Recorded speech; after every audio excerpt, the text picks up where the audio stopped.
Good morning all of you. कल हम लोगों ने पढ़ा था क्लासिफिकेशन ऑफ फिजिक्स। ठीक, फिजिक्स को कितने पार्ट में डिवाइड किया गया है, कौन कौन से ईयर्स में क्या हुआ, उन सब के बारे में पढ़ा था।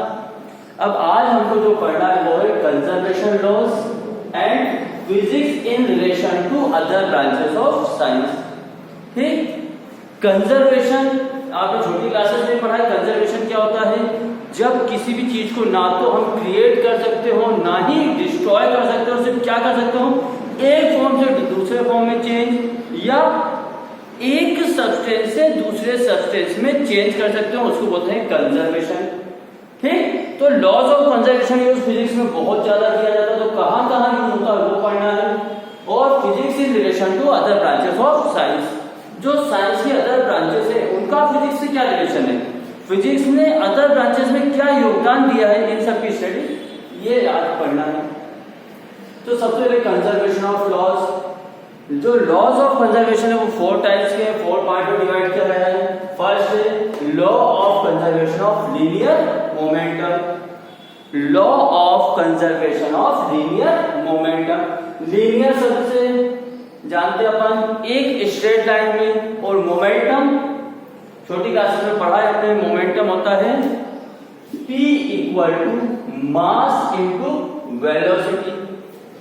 जब वेलोसिटी के साथ मास को भी इंक्लूड कर दिया जाता है तो वो कहलाता है मोमेंटम।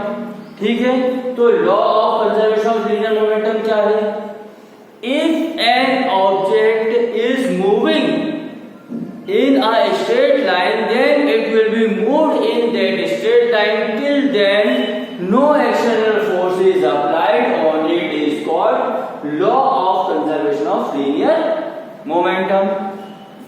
अगर कोई ऑब्जेक्ट किसी स्ट्रेट लाइन में एक डेफिनेट स्पीड से एक निश्चित वेलोसिटी से मूव कर रहा है, चल रहा है, तो उसी स्ट्रेट लाइन में उसी स्पीड से चलता रहेगा, मोशन करता रहेगा। कब तक? जब तक कि उस पर कोई एक्सटर्नल फोर्स अप्लाई ना किया जाए। ये होता है law of conservation of linear momentum. इसके बाद law of conservation of angular momentum. हमने अभी देखा जब कोई ऑब्जेक्ट स्ट्रेट लाइन में सीधा चलता है तो उसका मोशन निश्चित रहता है, मास और वेलोसिटी निश्चित रहती है, तो होता है law of conservation of linear momentum. लेकिन law of conservation of angular momentum तो ये होता है L equal to I omega.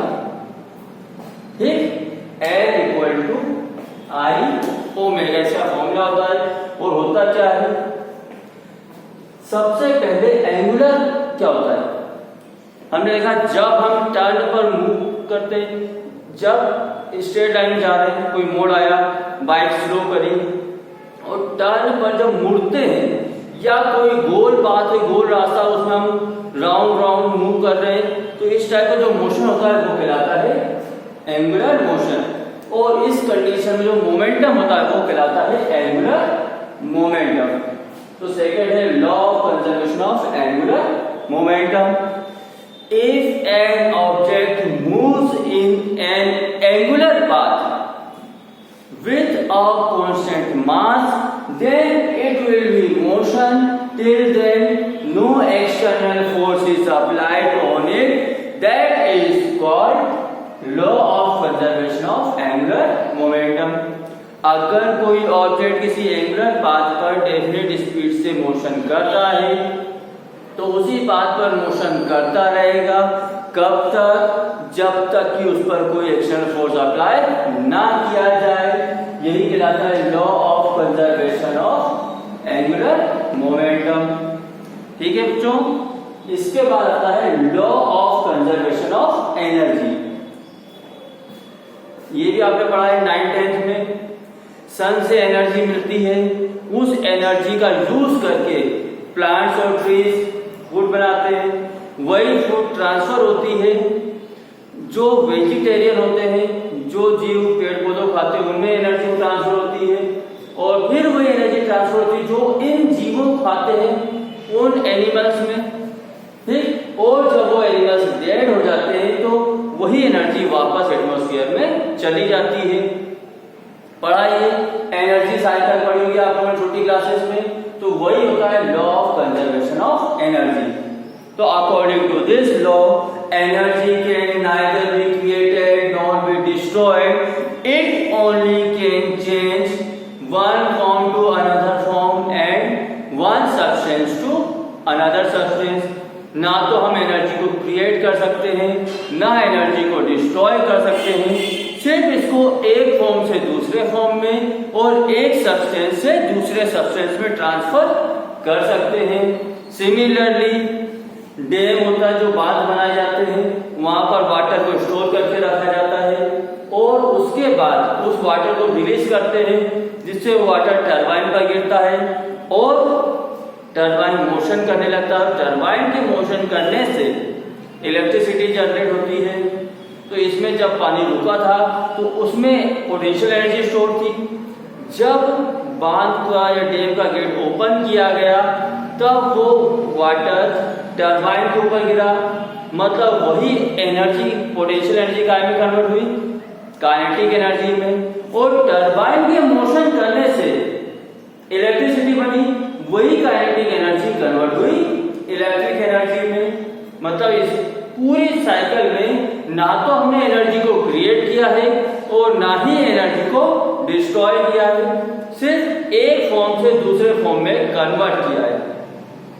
आया? तो law of conservation of energy क्या है? Energy can neither be created nor be destroyed, it only can change one form to another form and one substance to another substance. That is called law of conservation of energy.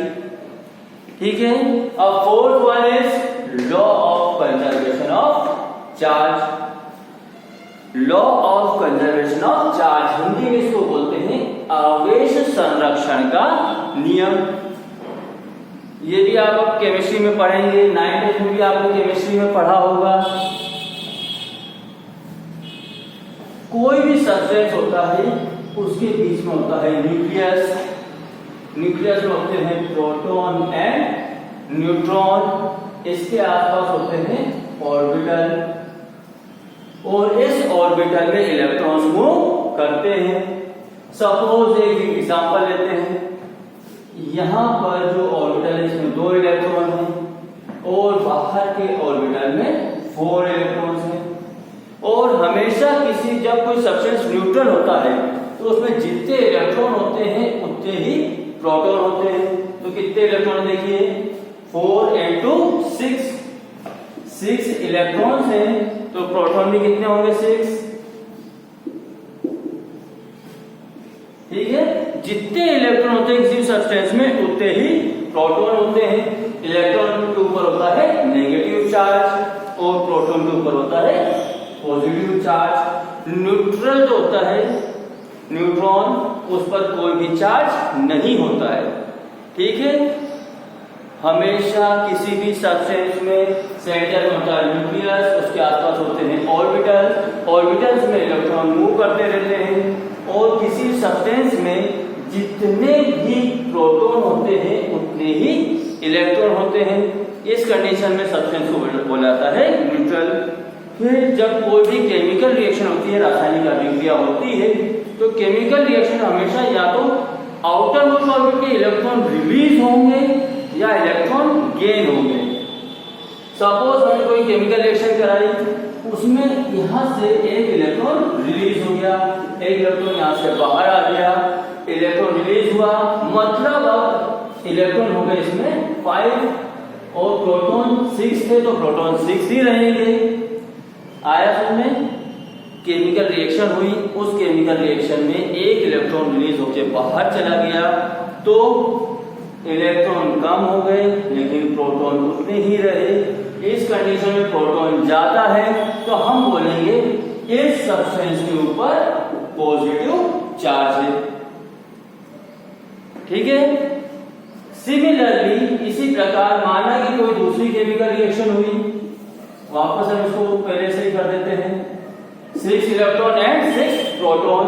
अब chemical reaction हुई, उसमें बाहर के substance से एक electron इसने gain कर लिया, एक इलेक्ट्रॉन गेन कर लिया तो इसमें हो गए 7 इलेक्ट्रॉन्स और प्रोटॉन वही है 6। इलेक्ट्रॉन तो 7 है पर प्रोटॉन 6 है। अब इलेक्ट्रॉन ज्यादा हो गए तो हम बोलेंगे इस ऑब्जेक्ट के ऊपर नेगेटिव चार्ज जनरेट हो गया। तो यहां देखिए, ना तो हमने चार्ज को पैदा किया है और ना ही चार्ज को डिस्ट्रॉय किया है, सिर्फ चार्ज को एक सब्सटेंस से दूसरे सब्सटेंस में ट्रांसफर किया है। तो वही होता है हमारा law of conservation of charge. According to this, charge can neither be created nor be destroyed, it only can change one substance to another substance and one object to another object.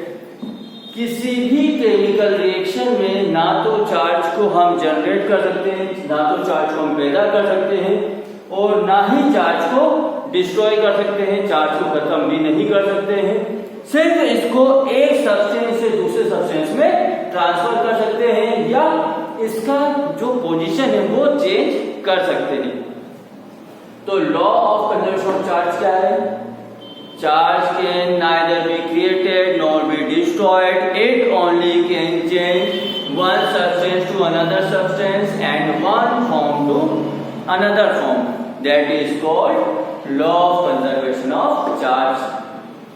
ठीक है, आज आप घर पे ये पढ़िएगा, अच्छे से स्टडी कीजिएगा। फिर हम कल पढ़ेंगे physics in relation to other branches of science. Physics का साइंस की अदर ब्रांचेस से क्या रिलेशन है, कल इसकी स्टडी करेंगे। ये अच्छे से पढ़िएगा क्योंकि आपको 11th और 12th दोनों क्लासेस में law of conservation of charges की स्टडी करना है। इस पे बेस्ड बोर्ड में क्वेश्चंस आते हैं और आगे भी बहुत डीप में है ये चीजें, तो आपके लिए आगे बहुत फायदेमंद रहेगी। इसके लिए इसकी स्टडी कीजिएगा। जय हिंद।